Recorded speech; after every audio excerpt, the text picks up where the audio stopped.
another view from the van with Paul from Magpie 24/7. Driving strong opinions on everything Newcastle United. Magpie 24/7. By fans, for fans.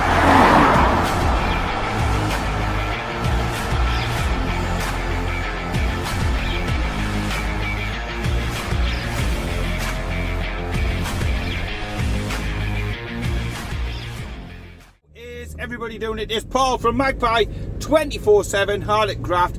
Yes, I did have a few hours off this week, and why was that? Because yes, it was one of the lucky 10,000 who finally got allowed entry back into the ground, into St James's Park. Myself and Kyle were both there, first time in 15 months, and boy, I mean, we'll touch on this on the podcast, but I mean, it felt like your first time going back to the stadium. It was emotional, and that just wasn't getting up to level 7, which, yeah, we were in the away end.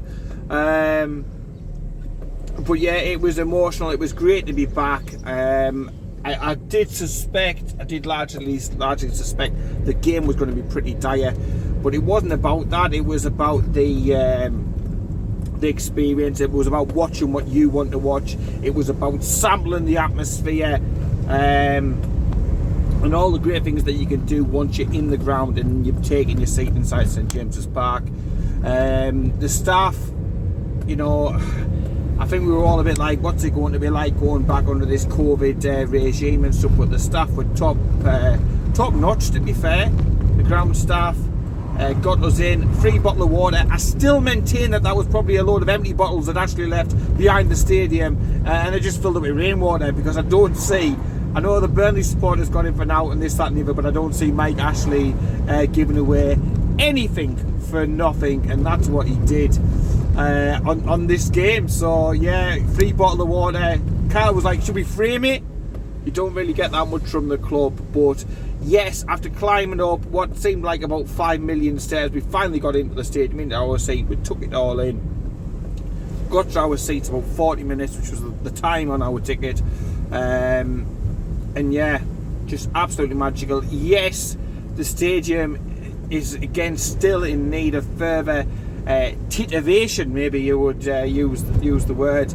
It's clear that nothing has pretty much been done during those 15 months with regards to the ongoing upkeep at St James's Park, and that's a shame to see, and hopefully something the club will address this summer, whoever the owner is, because, you know, St James's Park, the cathedral on the hill, is a special place. It's a special place for us all. Geordie's near, Geordie's far, and it should not be just left under no circumstances. You know, when you compare it, when, you know, myself and Carl, you know, we generally follow the club, you know, week in, week out, up the country, down the country, west coast, east coast, doesn't matter where we are, we follow them, and a lot of the other stadiums are getting in a lot better condition and are being maintained at a higher standard than what St James's is, and that is absolutely criminal from, you know, the last time it was expanded, and everybody's seen the Bobby Robson documentary where he's going around and the pride he's got in the stadium. Let's just get back to that. Let's stop doing it on the cheap, and I hope, I mean, it's another reason for the takeover, wanting the takeover to go through, new ownership who are going to take care and pride, because as I've said consistently for the past goodness knows how many months or years, Ashley has put the keys to St James's Park in an envelope, put Staveley's name on the front, and he's left it there. He is an unwilling custodian currently of the club, won't put anything in. His personal wealth over the COVID situation has actually gone up by a few hundred million, and yet still he won't put a penny into the club. He won't do anything, and clearly he just wants to wash his hands. But yeah, it was a little bit sad to see hearing the state of the stadium and the disrepair and the sort of general lack of attention to detail and stuff. Get the paint buckets out, man. Charlie, fuck's sake. You can't do fuck all else. Can you at least paint? Come on, get around the stadium, get it sorted, get it fixed. and let's get St James's Park back spick and span like it always should be. The pitch, of course, was a carpet. It was fantastic. Great to see all those stupid banners and everything gone from the stands. Great to watch a game of football without any of that fake crowd noise on. The atmosphere, especially at moments like when the players were coming out the local hero and stuff like that, was fantastic. It was quieter through the second half, but that's to be expected with the football that was on show, and I'll get to that in a second. But yeah, and it wasn't a case of going there or supporting a player or critiquing a player or critiquing Steve Bruce or whatever. It just didn't. The crowd didn't seem like it was the right moment to do it. It was a moment to go to St James's Park, sample being inside St James's Park, and support Newcastle United. That's what it was about. I mean, I left home at about 1:15 in the afternoon.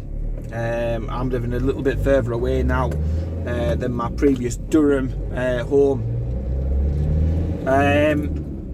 So yeah, quite a trip car into the train station, and then obviously train all the way up. Delayed, thank you very much, LNER. Some things never bloody change, do they? They can change and fancify up the trains and the company name, but it's still the same old shite service. But yeah, it got me there eventually. Met up with Kyle, first time, like I said, first time in 15 months. Last time we met up was for a 0-0 bore draw against Burnley, and this could have been another bore draw if it weren't for fine details. But I've moved away slightly from what I was saying. 15 months last time that I saw Kyle. Last time I met Kyle, we were actually on NFTV, so that shows you how long it's been. Because obviously we've been left there quite a while now. First time being with Magpie 24/7 that we've been together, and we decided we'd go ahead and we'd do a bit of a match day vlog, but we did stress the fact that what we wanted to do was enjoy the experience, to take the experience of being inside the stadium, watching football live, keep that pure, keep that right, keep that correct. And that's what we did. We enjoyed the entire game, and although the football wasn't great, there was still plenty of singing, dancing, shenanigans, during it.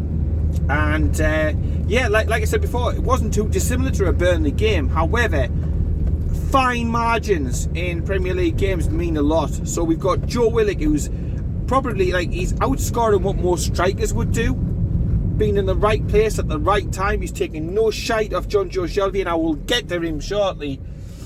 He's doing what he wants to do. He's getting in the box, and he's doing the sort of things that Shelby in his heyday and what he should be doing now, rather than what he is doing. And that is getting into situations where you can score goals, and he is scoring goals. He is shit hot. And how many other 21-year-olds in the Premier League, whether it's midfield or strikers, can go on runs like what this lad has got on? Fantastic goal, fantastic awareness. Oh, you can't sum up the quality of the ball from Alan St Maximin, but if that was scored by a Manchester United player, there'd be wank socks all over Manchester. Yeah, the scenes, oh my word, at landfills across Manchester and probably into Lancashire would be disgusting. Do you know what I mean?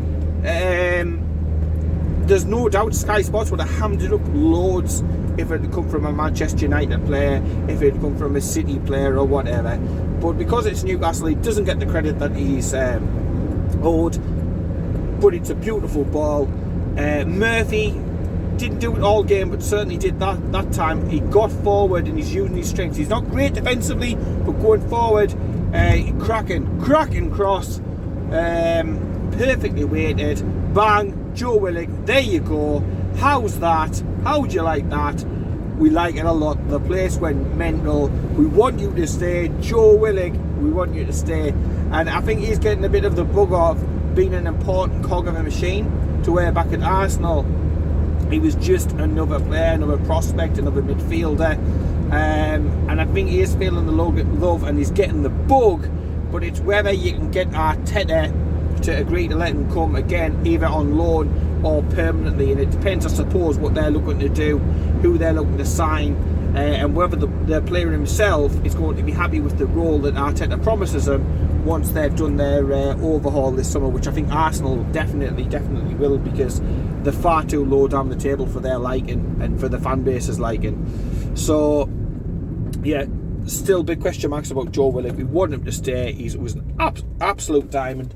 It wasn't just the goal, but the work rate the lad puts in. He's everywhere, and you can see that when you're inside the stadium. And this is why, I mean, I get a little bit of stick for knocking John Joe, but where John Joe's like a little crab who's moving side to side, and he's about 2 yards off Fernandez all the time, Joe Willock, he's back, he's forward, he's left, he's right, he covers every blade of grass, he gets into the box, he busts a gut, he's got an engine, he's athletic, and he's everything that John Joe Shelvey, isn't, like John Joe Shelvey. You can have your running stats, and yeah, you can see when he is there. When we need him to run back, he hasn't got the engine, he can't get the tackles in, and he commits stupid fouls. And as I touched on, the rest of the time, it's side to side, it's never forward. He drops so deep, sometimes he's in amongst the back three. We're playing a three at the back plus wing back, so there's 5 at times. Then you've got John Joe Shelvey dropping, literally, he could touch Fernandez. And Fernandez needs just to say to him, "Oi, piss off forward and do your job so I can do mine," because I think it's affecting Fernandez's game as well, because he's too close. It's just not working, that 3 at the back and having Shelvey so deep. Just not. He's supposed to be a midfielder who lurks on the edge of the box. Shelvey takes shots, makes things happen. When was the last time? How many times does he make things happen? Look at what Joe Willock's doing. He is making things happen. John Joe Shelvey is not, and he would be one of the players I would ship out this summer. But Bruce seems to have some sort of perversion over him. Not only starting him week in, week out, despite average performance after terrible performance after bad performance after average performance, he always plays. And with Lascelles out, the captaincy as well, it's a joke. It is a joke having that man as captain, and you saw it. And I was watching him for large parts of the game, and I just thought, you are offering fuck all to this team. Fuck all. What do you do to justify your 80 odd grand per week that we pay him? We're being mugged off, and he needs to go. And I'm sorry for all of those John Joe Shelvey lovers. When you're seeing him live, watching him doing it, he does absolutely nothing. He's a lazy bastard. He really is, and you can tell, well, he's running stats. Side to side when there's no pressure on. Useless running. Why don't you save some of that running for when it counts? Why don't you save some of that running for when you need to get back and put a foot in if there's a break against us? But I mean, I expected this sort of performance because we seem to play well against the bigger teams where we can use counter attacking philosophies. But in this game where we're expected to go more at them, we didn't, and they could have and maybe should have scored goals. But that is why they're going down, because they've got no goals whatsoever, and a lot of players who, to be honest, most of us probably never even heard of. They played all right. They probably deserved at least a draw out of the game, and they can probably feel hard done by, to be honest. But Willock came up with the quality. And the other bit, and I think what was worth the entrance fee alone, was watching Alisson Maximin, and with the flicks, the tricks, taking the piss out of their players, 3 and 4 players on them all of the time. And if we can improve the quality elsewhere on the pitch, so that opposition can't put 4 players on them because they've got to worry about somebody else and stuff as well, then we could do much, much better. We could be in the top 10, even with Cabbageed in charge. You could be, if the squad and the quality was better, and if we weren't carrying deadweight like John Joe Shelvey. And speaking about deadweight, and again, I know I want to get it about this one, and we had some banter around the stadium at the time, and I know he didn't do the entire game, but Joe Linton, I'm sorry for all those people that continue to try and defend him. He isn't good enough. He gets a header away that goes 40-50 yards over the top of the bar. when it's easier to hit the target. And he offers nout. He literally offers nout. You've got a lad who's come in on loan, 21-year-old, right? And he can score in consecutive games. He looks full of stuff. He looks like a £40 million player. Then you've got Joe Linton, who just smiles and shrugs a lot, and he's a fantastic looking athlete. He looks like he's got all the skills in the world, but he's no football intelligence. He is the only Brazilian, surely, who can't play football. And you know, for the fans who are just, well, give him more time. What do you think's going to happen? He could be abducted by aliens and replaced with somebody else. It isn't going to change it. He's just not a striker. He's not cut out. He's not good enough to be a striker who's going to score. You see, if Willie can come in and say score 7 or 8, right, whatever he finishes the season with, say 37 goals, and then you've got Joe Linton, who is repeatedly thrust upon us by Steve Bruce as some sort of failed science experiment, and he's getting 1s and 2s and stuff. It ain't going to happen. Yeah, I could stand up front and one could go off my ass. It doesn't mean I'm going to be prolific and become a fantastic striker for Newcastle. It does not. We need to cut our losses with this lad, because I've gone through that. Let's give him a chance. He's going from different culture, blah blah blah. There comes a point where you've got to just hold your hands up and say, actually, he's playing dog shite, and he's going to continue to play dog shite. Yeah. Cut your losses and get what you can get, because if you can get 10 million for him, and that's a pretty much big if, but if you could, I'd rather put it towards a Joe Willock. I'd rather bring somebody else in, because there's no doubt that this team needs a major overhaul. We brought Andy Carroll on, and we should have just had donkey noises and stuff going off, you know.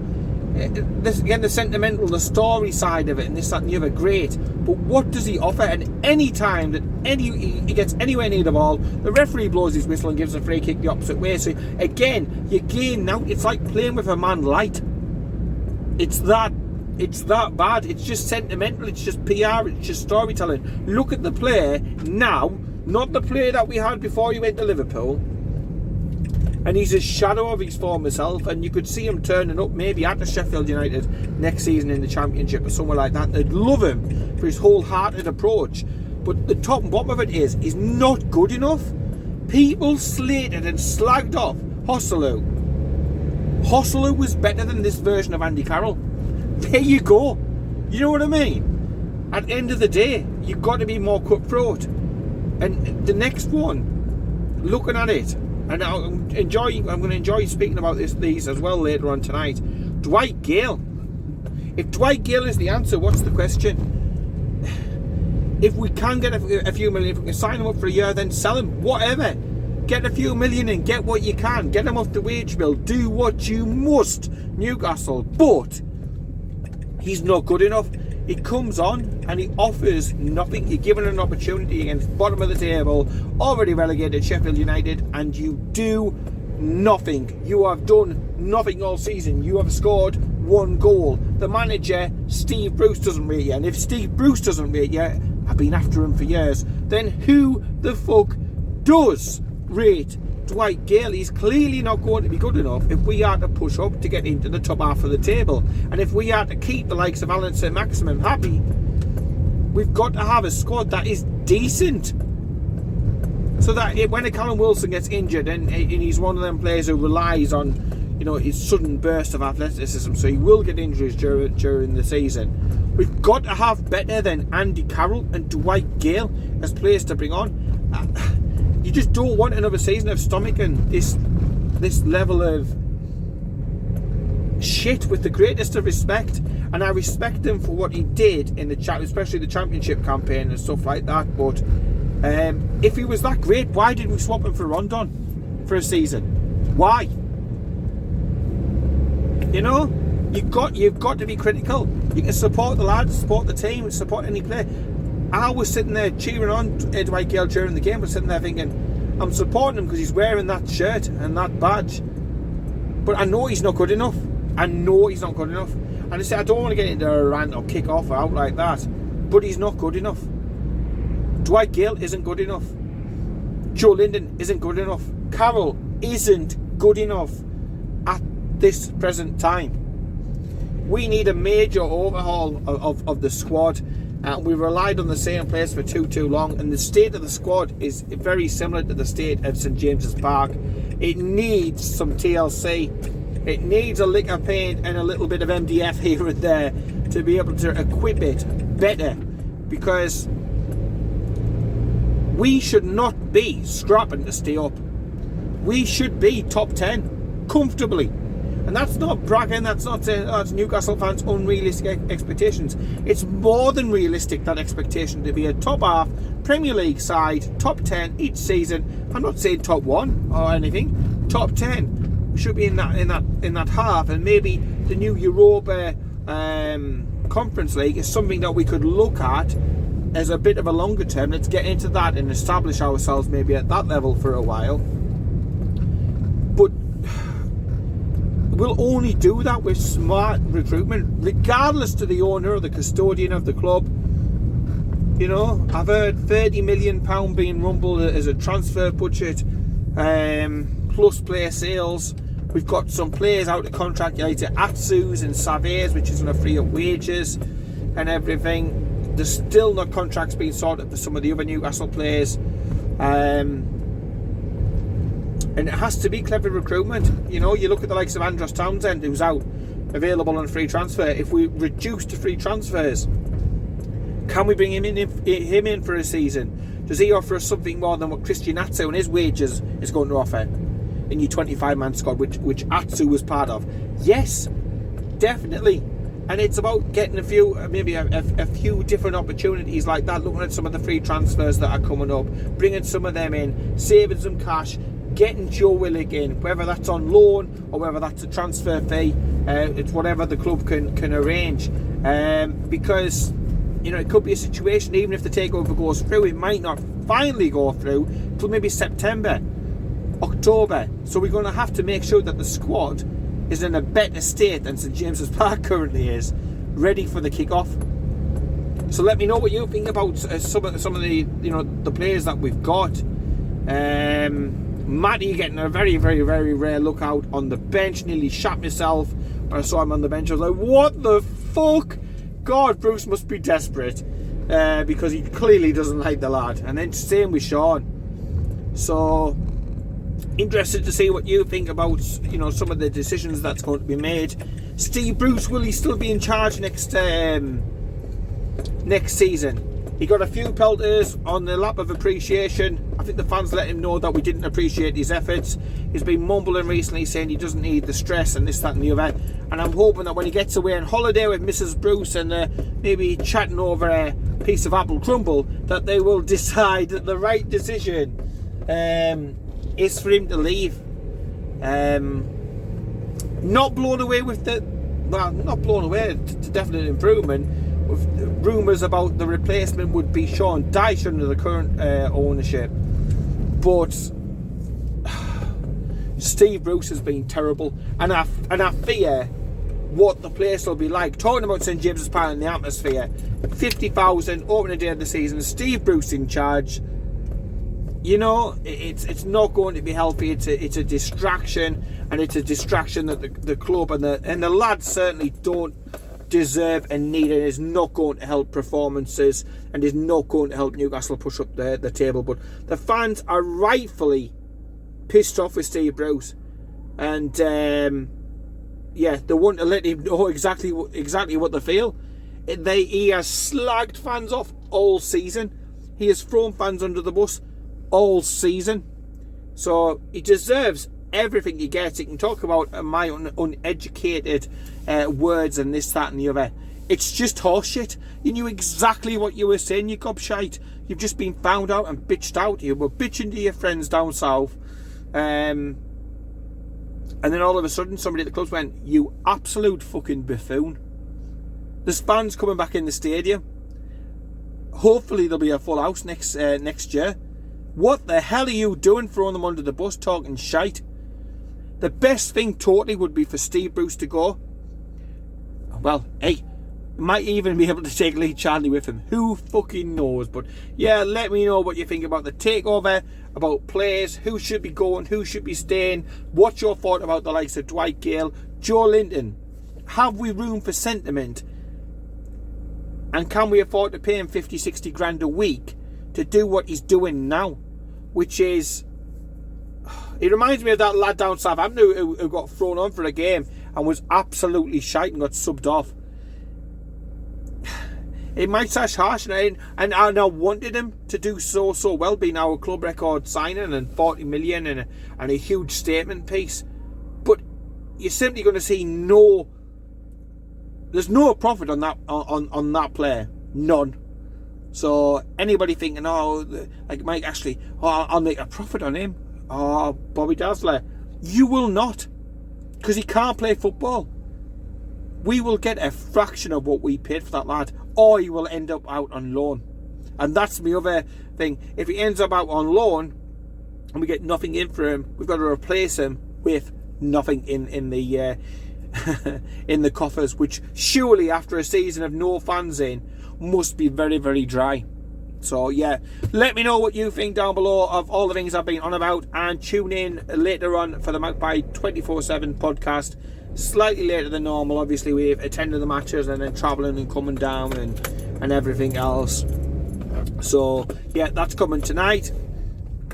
And yeah, in the meantime, hope everybody is a-okay and enjoyed the fact that we did at least win the game of football, even if it wasn't the prettiest victory that you'll ever see, as obviously all of our flair players came off one by one, and you're left with the remnants, and we saw it through. And again, credit to the lads for seeing that game through, because it could have easily been a situation